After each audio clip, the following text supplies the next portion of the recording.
All right, thanks for joining us for this conversation on reimagining international student engagement. We recorded this webinar earlier today, and we missed the introduction. So I'm recording the introduction. If you're already familiar with Homebase and just want to hear the experiences of Geet and Sharon, I would encourage you to fast forward maybe 5 or 10 minutes in. After I give a quick introduction on what we'll be discussing today and what the basic functionality or purpose of Homebase is. And so today we had Geet Vinayak, the executive director at Washington University in St. Louis, talk about her experience implementing Homebase at Northwestern, starting in 2022, using it in 2023 and 2024. And then she moved to Washington University in St. Louis, where they now use Homebase there as well. And then Sharon will share her experience at UC Davis, where they use it for both students and scholars and their departments.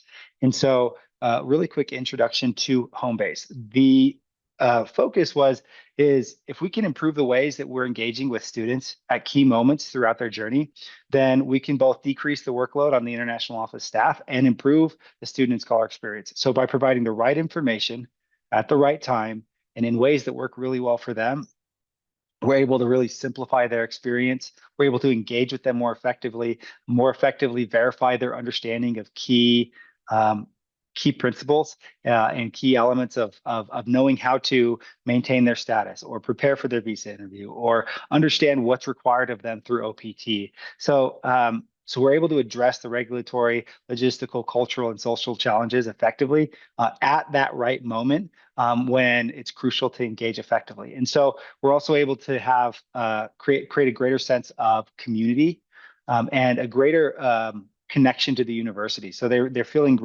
very supported from the moment they're admitted. They're welcomed into the site. They're welcomed into the community. They're able to interact effectively with the advisors. And so they're just able to find a better, more supported experience. Whereas on the international office side, the universities are reporting significant decreases in the number of emails that are coming in. The questions that they're getting are typically more advanced, showing that they have a better understanding of the basics. And so they're able to engage more effectively and reduce the workload there. They also reduce the workload by not having to recreate the same process year over year. And they're not advising one-on-one or ad hoc. It's a much more streamlined and automated process. So it's automated in the sense that it tracks completion, automated in the sense of it's just working directly, it's working with whatever systems you have currently, whether that's Teradata or Synapsys. It works effectively with those systems and it just layers into your workflow and you don't really have to touch it. You don't have to really do anything. And then understanding completion is automated as well.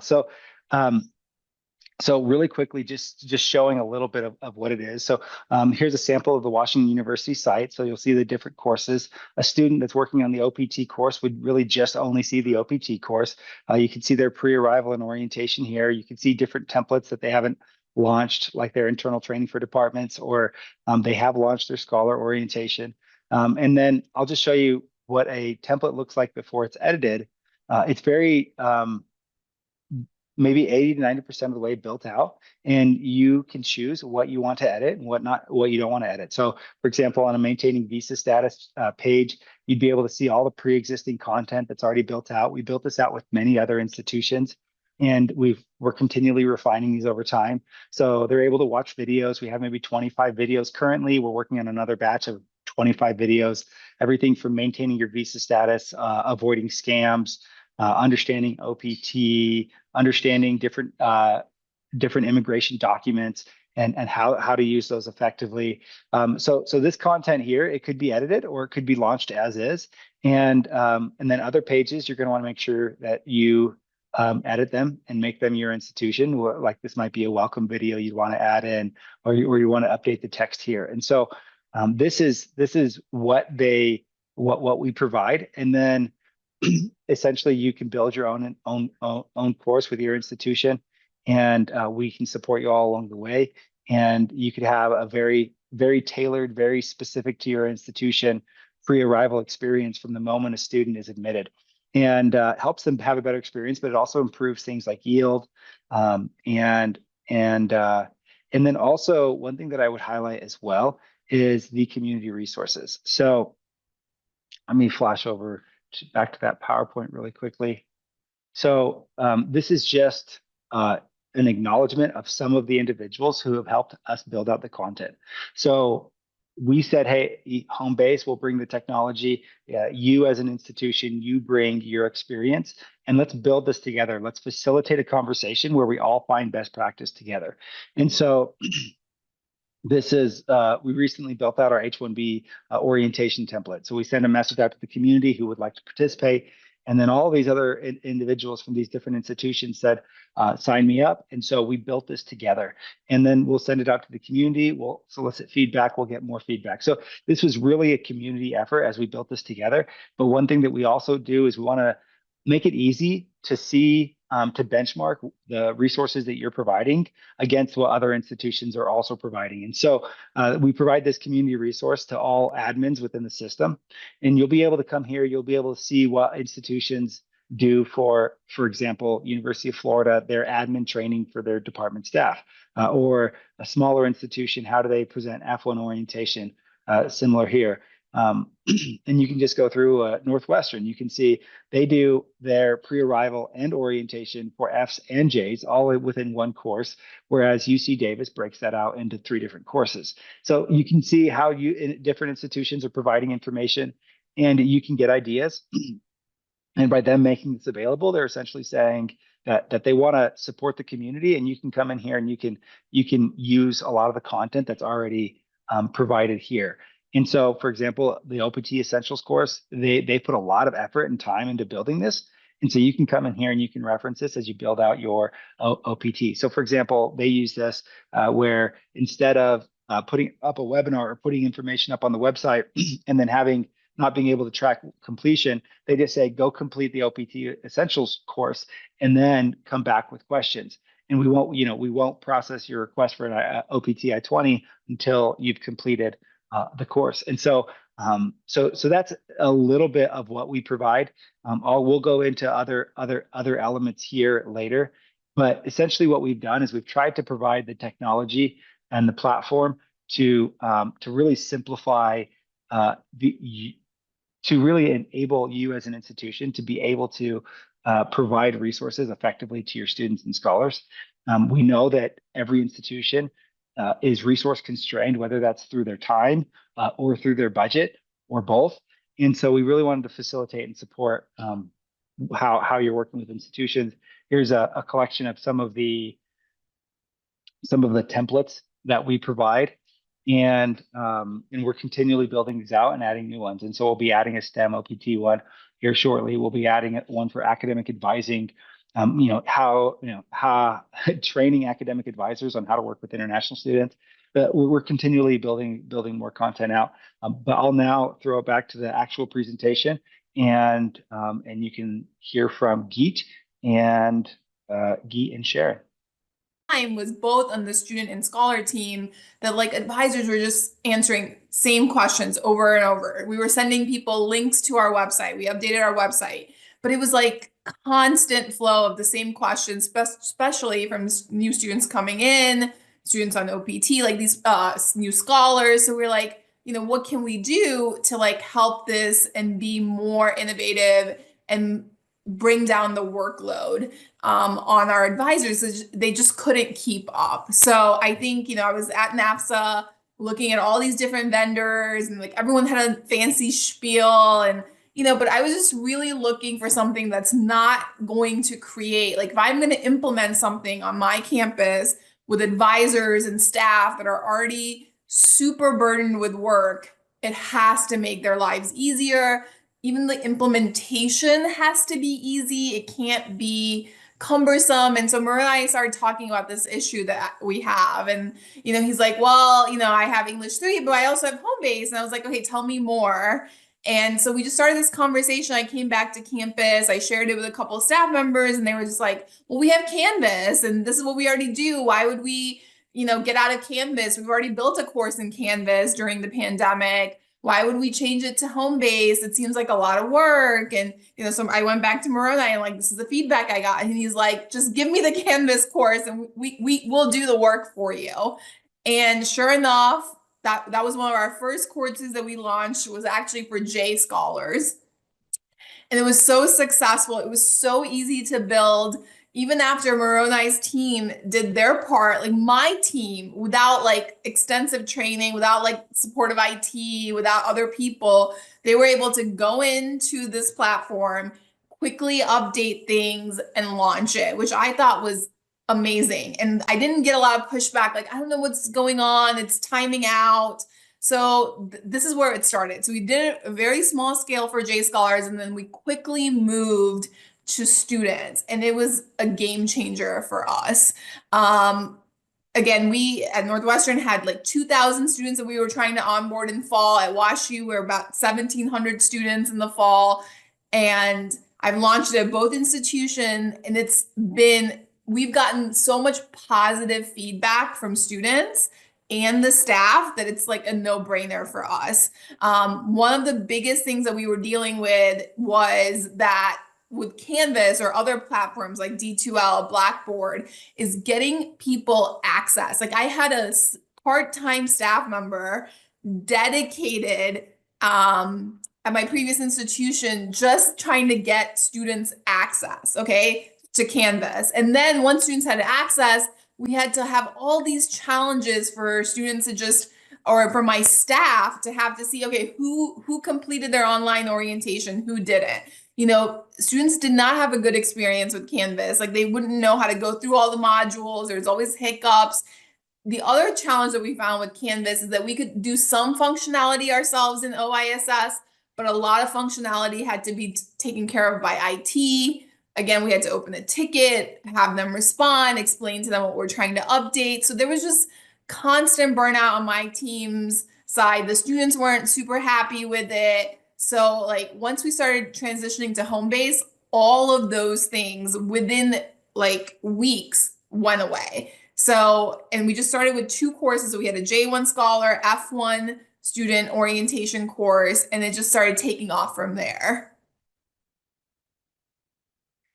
So currently, again, we use it at WashU for a lot of different things we've built out. And I've only been at WashU since March, so I think the list would be longer have I been there longer. But we hope to have at least 10 courses in the next year. But we have J1 Scholar, we have a newly admitted student guide, we have F1, J1 orientation, pre-arrival, we have OPT. We're also trying to use Homebase for different offices, not just OISS. So I'm under WashU Global. WashU Global is interested in using Homebase specifically because there's challenges with other software that don't work in certain countries. So we want to see if we can have something that works everywhere. A big challenge for us was students from China were having issues accessing, you know, Canvas, and students from Iran and different places. With Homebase, again, there's nothing proprietary in there for us at WashU. We just have all the information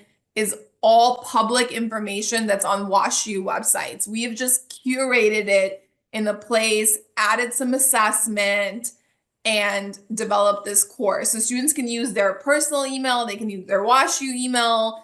I've had parents ask me for access for Homebase. I've never said no because of this idea of this openness of just curated content. I want everyone to know what it takes to be onboarded to WashU, whether it's a parent, student, student's friend. So we kind of have an open model, which is, again, a lot of institutions are like, well, that doesn't make sense for us, but it does make sense for us at WashU, and it's been really successful. We plan to use it for STEM OPT, H-1B orientation, H-1B training for departments, J Scholar training for departments. Another thing that we're thinking about is the alumni community, because at certain institutions, you kind of lose your, you know, school email ID, and then you don't have access to all the school systems. So we're thinking about like creating an alumni community in Homebase especially for our international alums. Of course, we want to do a CPT course. So we're actively building these courses, and we hope to have them launched next year. But there's lots of great templates. That's the other thing that I really want to mention about Homebase is that, you know, you don't have to write all the content. There's great templates. Moroni has invested a lot in videos, and I really like working with the Moroni and the entire Homebase team because, we'll have some creative ideas. For example, we wanted an OPT calculator, and like this week we're launching an OPT calculator. We're like, we don't have the time or the engineers to create this, but can you create this in a Homebase? And Marina's like, sure, we can. So I really like this idea of the community giving feedback and building the software about the needs of the community, the international ed community. Again, so we also did some assessment. So we saw a huge reduction in emails once we launched our courses. Again, the existing content. We did see fewer walk-ins, fewer complications.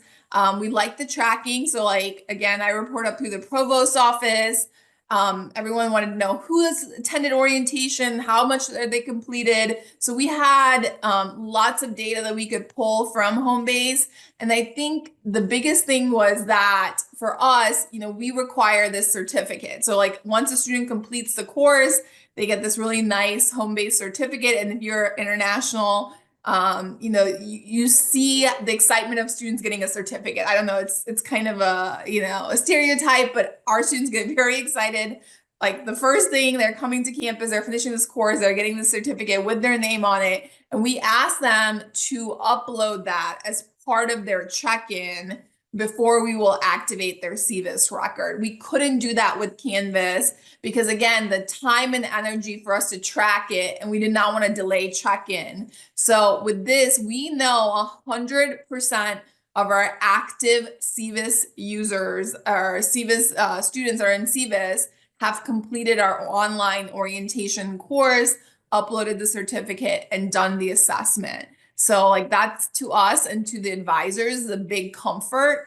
The other thing that I noticed during orientation, where the advisors were presenting after we launched Homebase, we saw the level of questions coming from students being more informed. So example, like they would ask about CPT and they would be like, I know that I have to be here for 2 terms, but this is what I'm thinking about what I want to do with CPT. Is that possible? Like, what if I have a dual major? And, so the level of questions, they weren't just asking about work authorization, but they had gone through the course and they had like read through the websites and they were asking very detailed questions, which we didn't see before Homebase or when we had the Canvas course. And then the other thing that happened during orientation is that we would see students helping each other. So for example, we had a student who was like, I have no idea where I apply for Social Security, what's the process of the Social Security card and things like that. And another student right next to him is like, hey, did you do your Homebase course? And I was just like giggling listening to this. Because they're like, oh, it's all in there. It's all step by step, how you get your Social Security, how you get your driver's license. And the guy's like, oh, I didn't know. And, so like there was like this thing about students educating each other. We did a lot of student surveys. We received a lot of positive feedback. And I can just tell you that was not the case previously. Previously, we had so many issues just with access and advisors updating courses. We got the sense that students and scholars were more prepared, self-reliant, and it allowed us to focus more on the social and cultural aspect of orientation rather than just, giving them really dry compliance information. So overall, I think the students felt great, but my advisors felt like a sense of relief that like at least students are more educated. There's things that are like in place to help protect them because there's so many compliance things that can go wrong, especially now. And there's never enough staff to go around. And our students need a lot and they'll need more and more things coming in the future. So this is a great time to have, a platform like Homebase and implement it and make sure that like your students have access to this information. Okay, I think I'm going to hand it over to Sharon. That's a lot of me talking, but I'm going to start if you have any questions, feel free to put them in. Thanks, Geet. I could say ditto. So much of what Geet shared was really a lot of our experience as well. So I'll just touch on maybe some of the highlights and give you just kind of an overview of the UC Davis story. So just setting the context, we have over 7,400 students, including our OPT students at UC Davis, over 6,400 students not on OPT and currently enrolled students. So before 2022, we did, we went during the pandemic in 2020, we went to an online format for orientation. And like Esmeralda and I said, that's kind of when I met him. I did an AFSA regional or district presentation about online orientation with some others. And we had just forged into that online orientation landscape with very low tech Zoom videos that we had uploaded, to YouTube and Youku. And we use Synopsys. We've used Synopsys for quite a while. And so we did some integration of these videos and some quizzes for pre-arrival in Synopsys. And it worked. It's, Synopsys is great for data and tracking and checklists and all of that. The quizzes were clunky. It wasn't a very, and in terms of the student experience, we wanted something a little bit more, with more versatility with graphics and videos and interface. Like it was very one way. We wanted something more dynamic, more engaging, two-dimensional. We had a lot of different pieces of orientation. We also then used Canvas for our arrival orientation, which we called extended orientation. And so once the term started, after check-in, they could do they had to do their Canvas orientation. There were all the same, I'm not going to repeat, but all the same issues that Geet already outlined. And we also just had lots of little, disparate pieces of orientation because we also did some in person, some optional. And every year it felt like reinventing the wheel. Like, where is that presentation? Where is this? Where's that? And it's just like, there's got to be a better way. And, Maro and I had reached out and got to see Homebase and really saw that as the solution, in order to work with our leaders, our leadership, our director of our office, to show that we needed this. We had a small task force that outlined pros and cons of what we were already doing and what Homebase, the pros and cons of Homebase, and really the pros outweighed any potential cons of like getting the approval through the campus IT, that we made it through that process. But, now we're able to have something that's more engaging, less redundant with pieces, disparate pieces. We're able to have a just-in-time solution for students. We really, adhere to this just-in-time philosophy where we're giving students the information, when they need it. So, now we have in Homebase. Well, actually, I'll get to that in a minute. But just to continue on with some of the challenges, we also had the tracking nightmare. That was a very manual process from Canvas to Synopsys. And we had one person just spending lots and lots of time on that.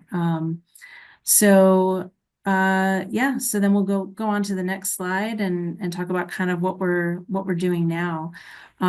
So we have a home-based pre-arrival course, and so we require our students to do that before we issue the I-20 to them so that we know it's done. We tried it the first go round. We tried it after they got their I-20 and we didn't see the participation that we wanted. So now we have it before, and of course now we have 100% completion rate in the pre-arrival course, and it's getting them all that great information.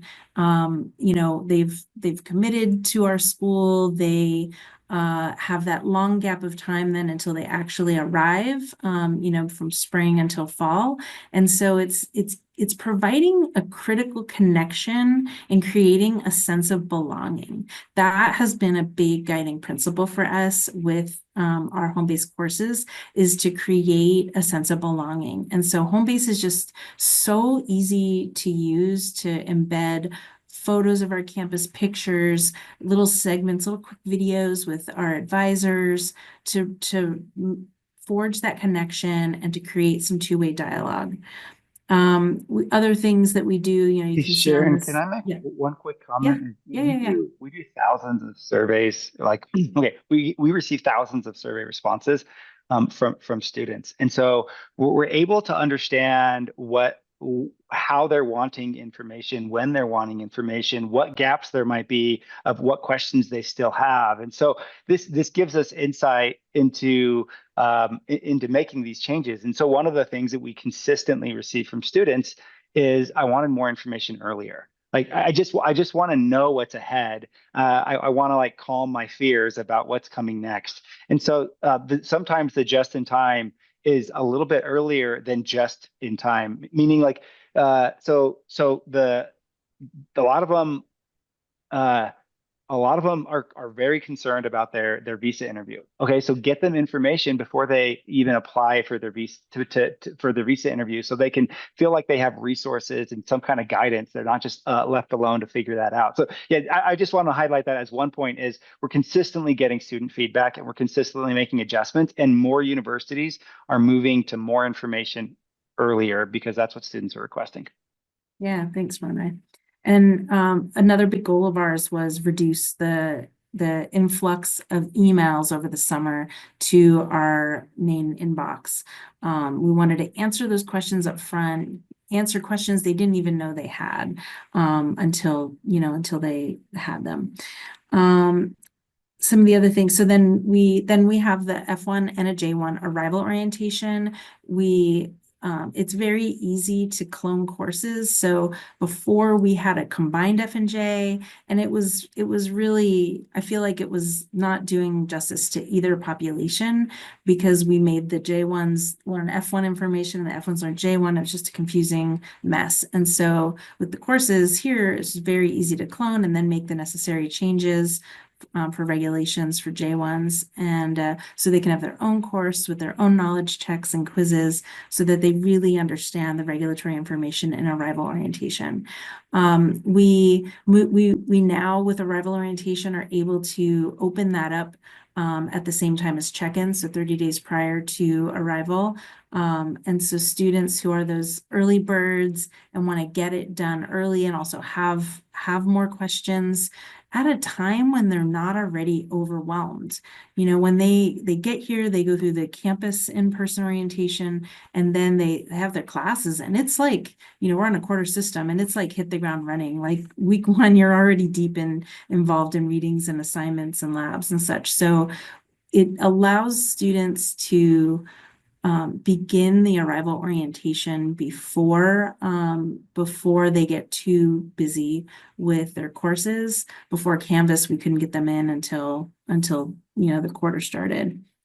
We still have, you know, in-person opportunities for students that are optional. So, you know, we can still make that face-to-face.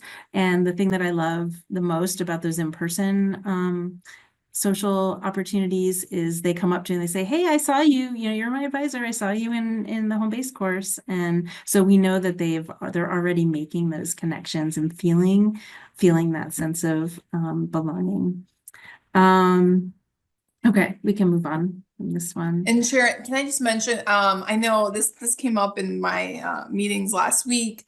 You know, I know like a lot of schools are dealing with transfer out, and you know, sometimes you have students that are coming and they don't even show up on your campus and transfer out. So I think like getting information earlier, but having students engage in home-based courses and asking questions and connecting with your institution, I think there's like one more step of you can see like how serious a student is, because we've seen like students that don't engage with us, don't do home-based courses, don't connect with us at all during the summer, are more likely to transfer out. So that's another data point. I'm not saying that they're gonna stay because of home base, but I'm just saying if you're one of the schools who's dealing with this transfer out issue where they come and they don't show up to your institution, this is another data point of engagement you can kind of track early on, is are they engaging in these things before they show up on your campus? Definitely. And I love how in Homebase, in the admin portal section, you can see what percentage students have completed the course. So like their course is 78% complete, 100% complete, 0%. And it just has all the data analytics for you. So nice. And then I didn't really talk about how we connect the Homebase data with Synapsys. So we do the same, I think sounds very much the same as what Geet said, that we have them download the distributed completion, we have them upload it in iGlobal, or we branded Synapsys to call it iGlobal for the students. So they upload it to Synapsys, and then we have checklists just automating. So nobody has to check. We can just look and see who hasn't done it, and put the hold on at the point when they really haven't done it, which that number went down dramatically to the number of students who hadn't completed. And also this past fall, we had like a really high number of students complete it earlier than ever before. So really happy with that. We know that there is Synapsys integration that can make it even easier, but we're kind of happy for now, like with the process that we have. It's very easy for students to do. We've used Homebase for all of these different types of uses. Our Scholar team also uses Homebase now. We have also used it for things like a focus group. We wanted to find out more from students, and how was this experience for you using Homebase? How did it help your arrival?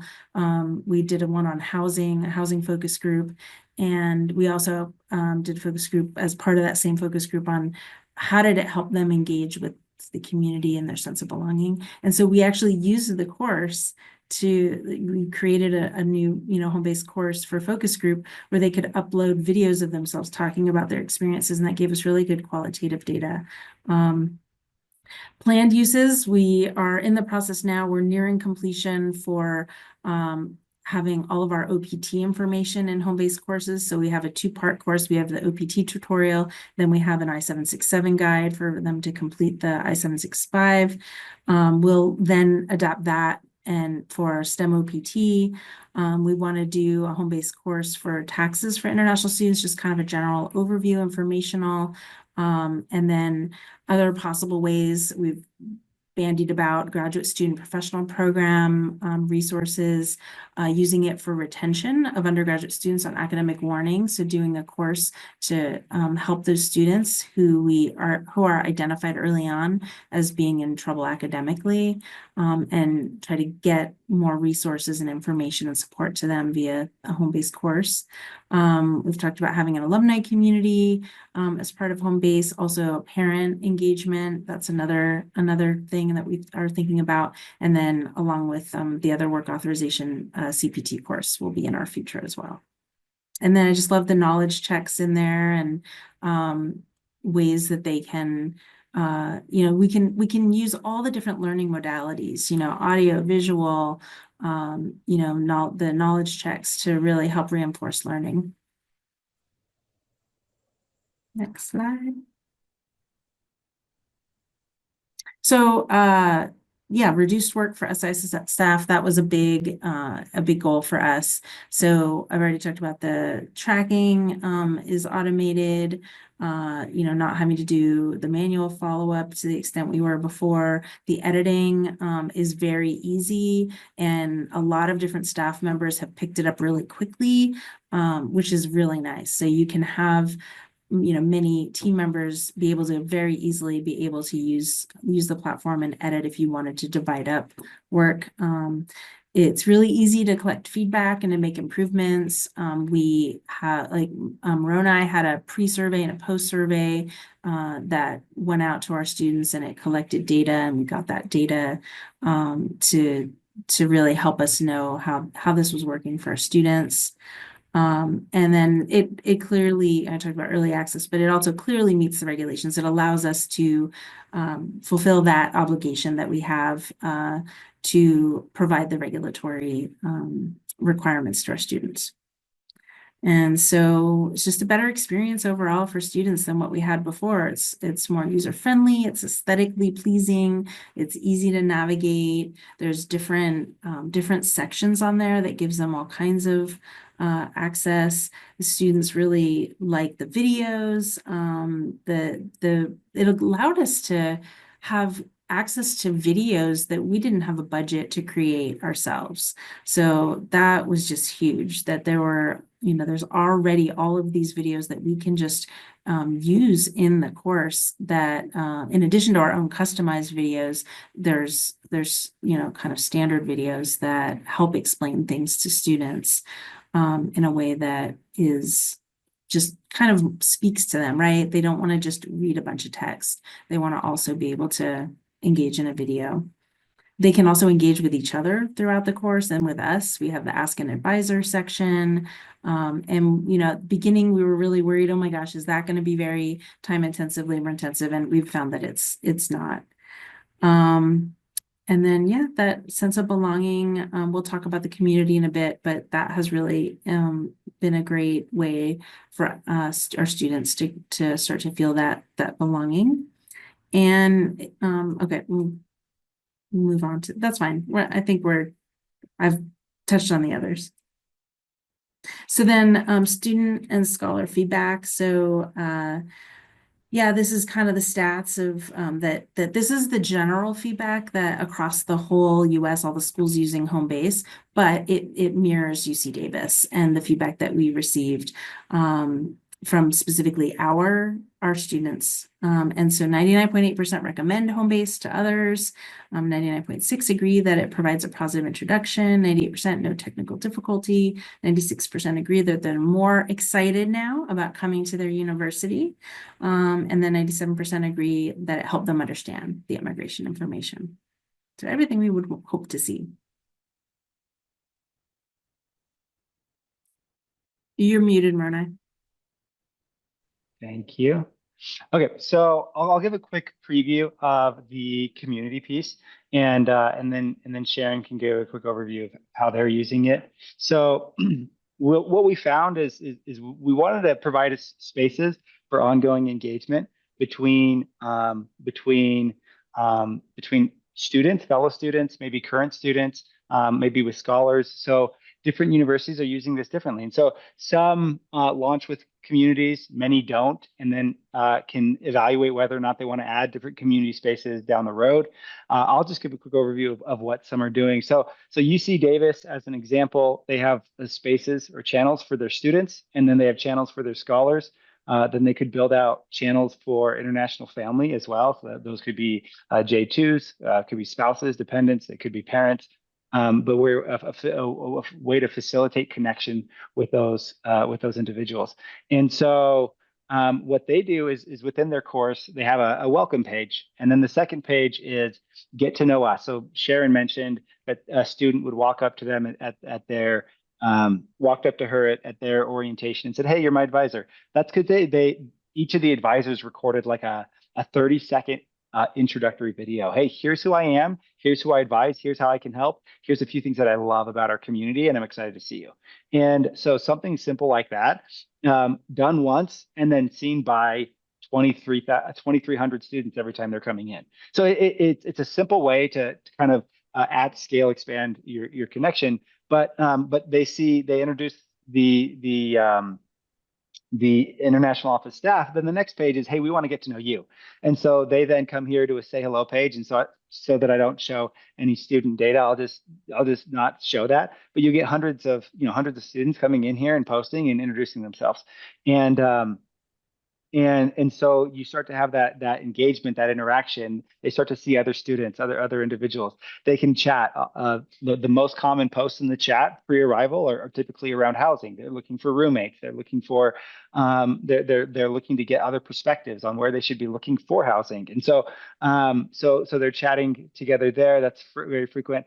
And then the announcements. The announcements page.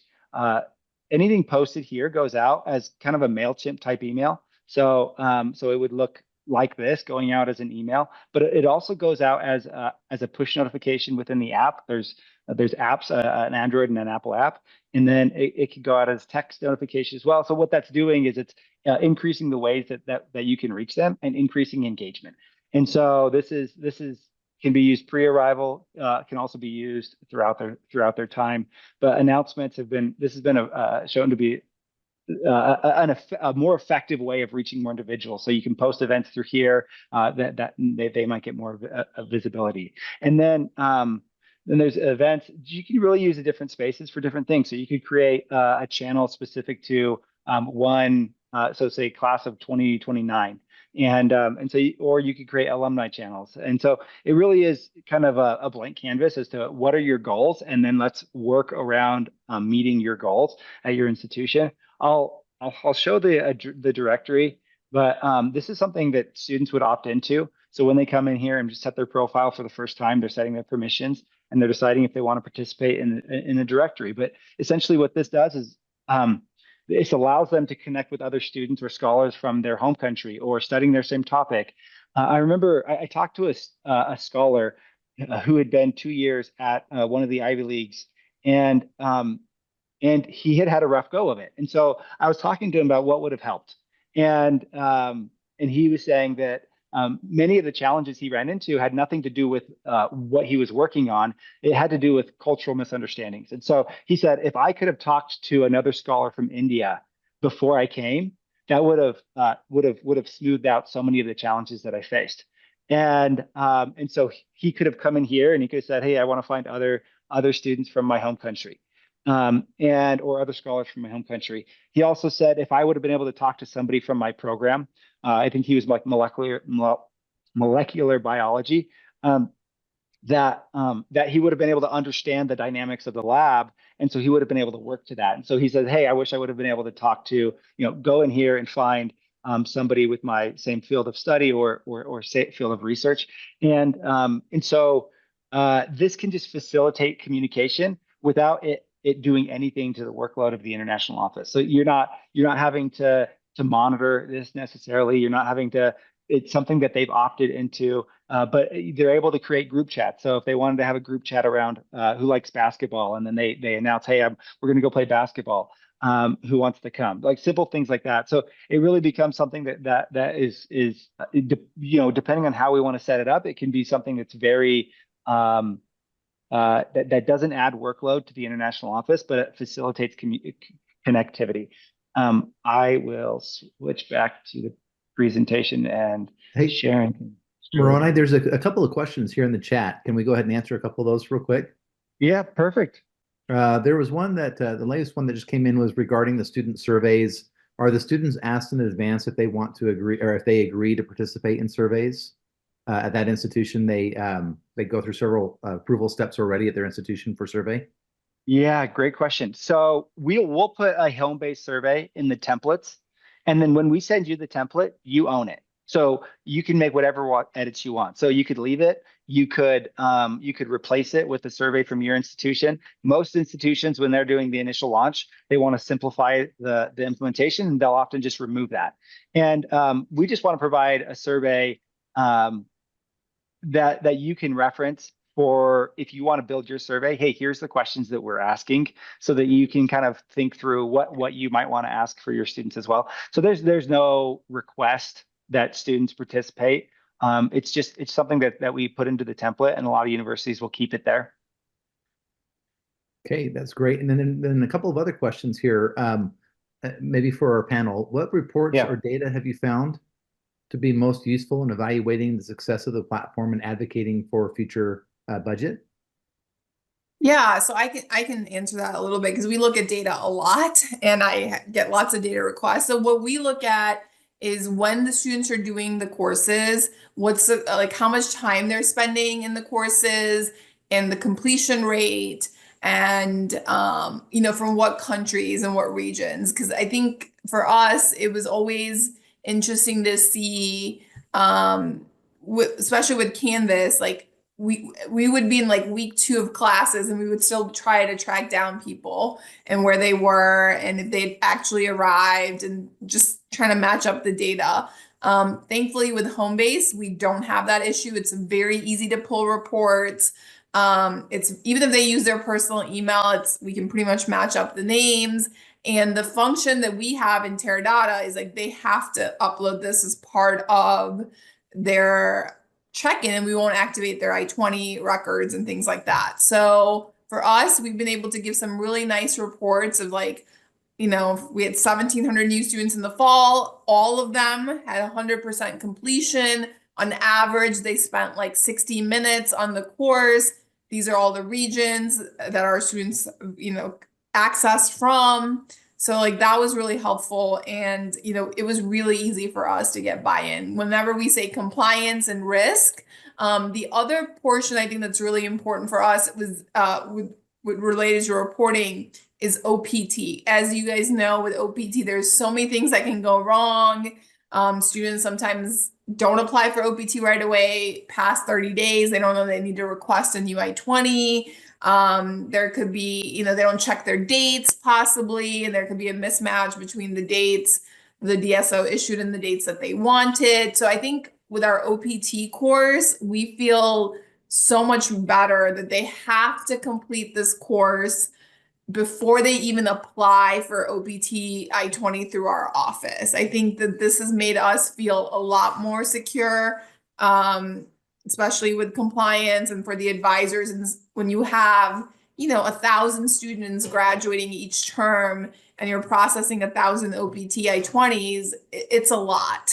And advisors can't just do individual advising every single time. I mean, we have, you know, Zoom OPT sessions, we have Q&As, but this is also another check for us where we feel that they've gone through it. And even if they don't read all the content, we have a lot of assessment built into our OPT course. So it's like they have to check their I-20. They have to know like what's the filing deadline? Can I file too early? You know, so we have a lot of assessment. You can see Moroni has it pulled up that makes us feel like even if they don't pay attention to the course, they can't move forward.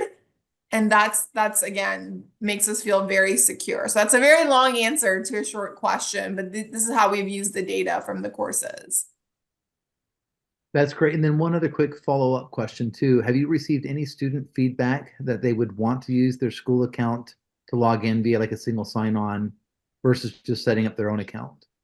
Yeah, we have not. So we don't use single sign-on, but if they do have their WashU email activated, they can use that to set up their Homebase account. So we don't tell them what account they have to use. They can use their WashU email, but we have decided just because of the timing of our implementation, like backlog with IT, I think this is something we're going to move towards.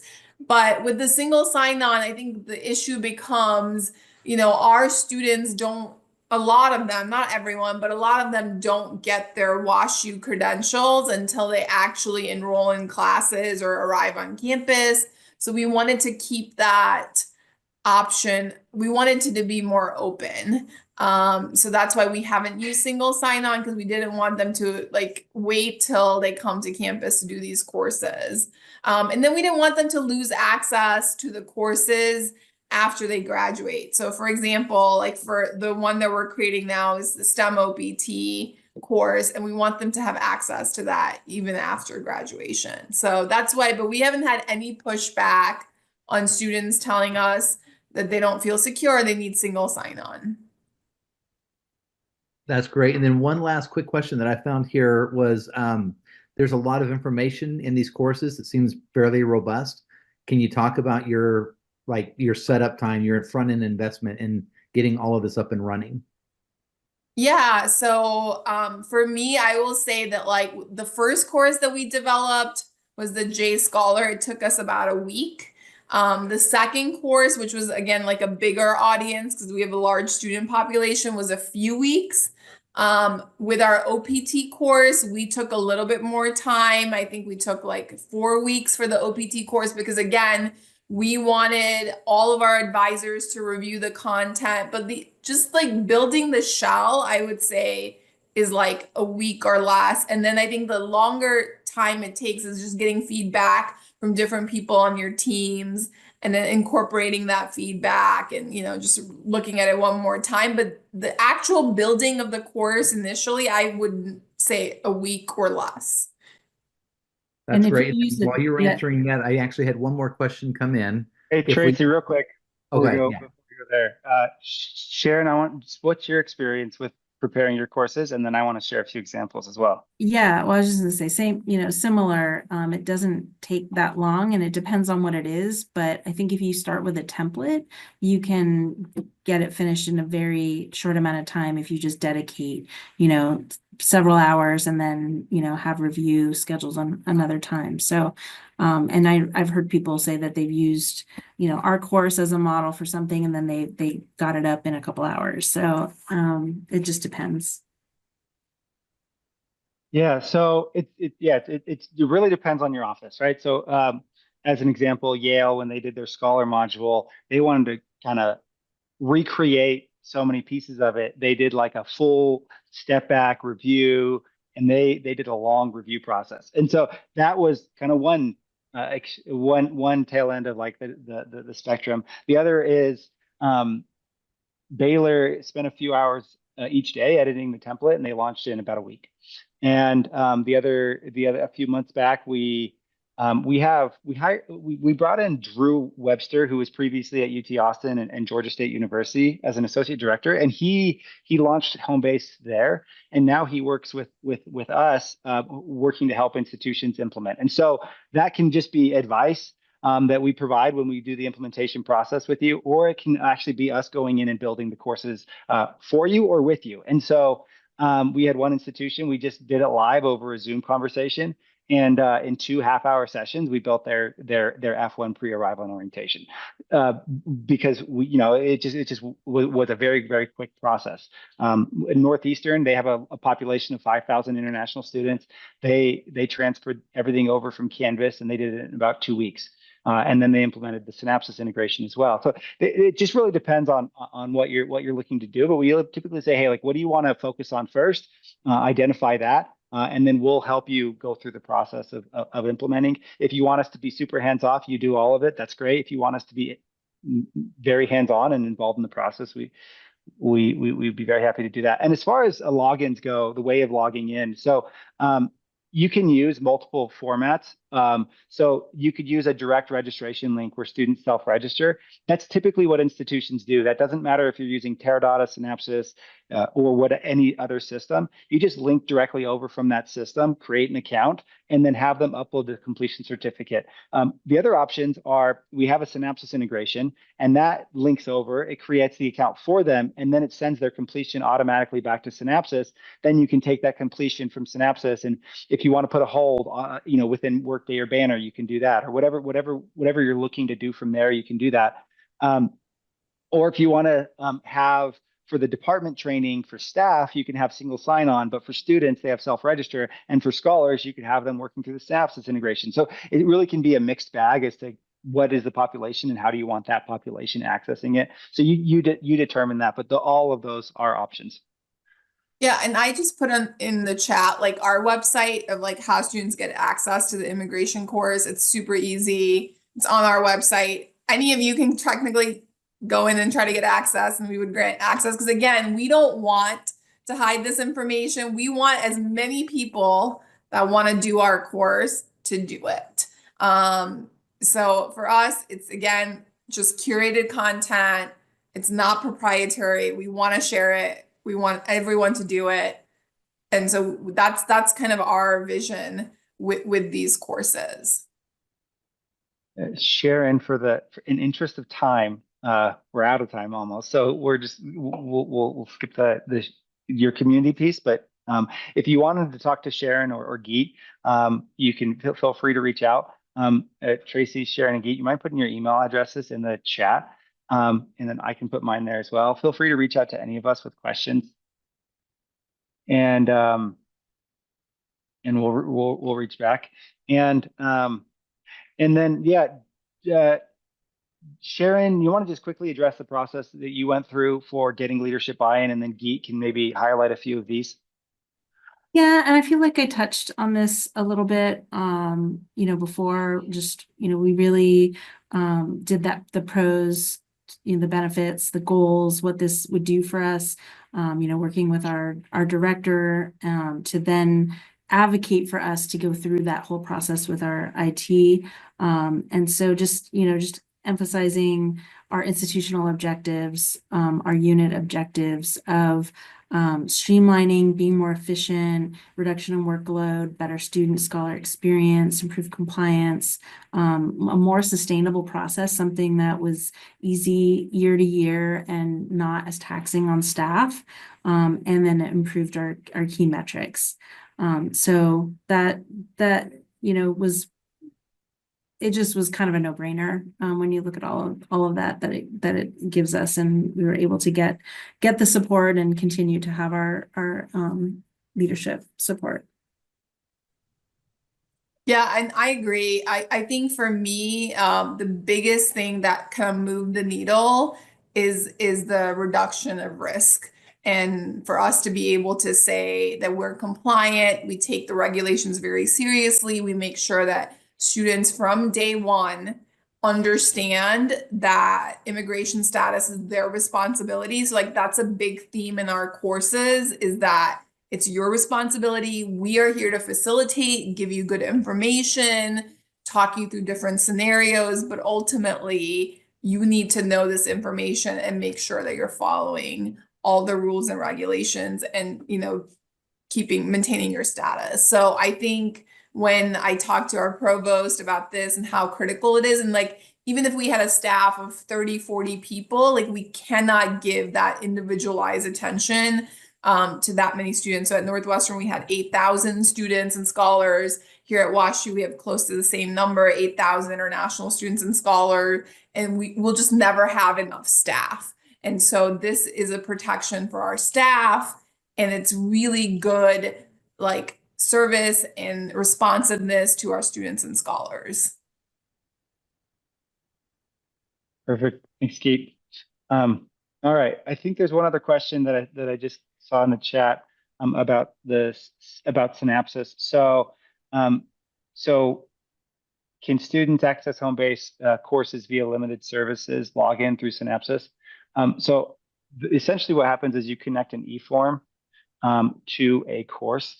And so when they go from that e-form and link over, they are their account is created and they're enrolled. And that links the two accounts between the systems, and then that information can then be sent back. So I'm not exactly sure what the limited services login through Synapsys, but Sharon, what is that? Well, it's just a different way for students to sign in to Synapsys after they've graduated and no longer have like the network ID and password sign in. But I think that the answer is yes, because once they're in limited services, again, you could have, like if you had a STEM OPT e-form, you could just put the link to the Homebase course. So they can just easily, once, they can either create an account or get, if they already have the account, you can just give them the link directly to the course to get them into Homebase. Perfect. Thank you. Okay, Yeah, I know we're at. Yeah, I think we're at time, but I would just say like the best way to like feel what this is about, I would just say, just go and do one of our courses. We're happy to grant access to anyone that wants access to one of our courses. Please go in and try it yourself. And I think that's going to help you understand what we're trying to express. It's just so easy. And like, again, I love the accessible like assessment tools that are built in, the knowledge checks, and they're very easy to build. Perfect. Thanks, Keith. Thanks, Sharon. All right. So thank you for taking the time to join us, and feel free to reach out to any of us if you have additional questions, and we'll be in touch. Thanks so much.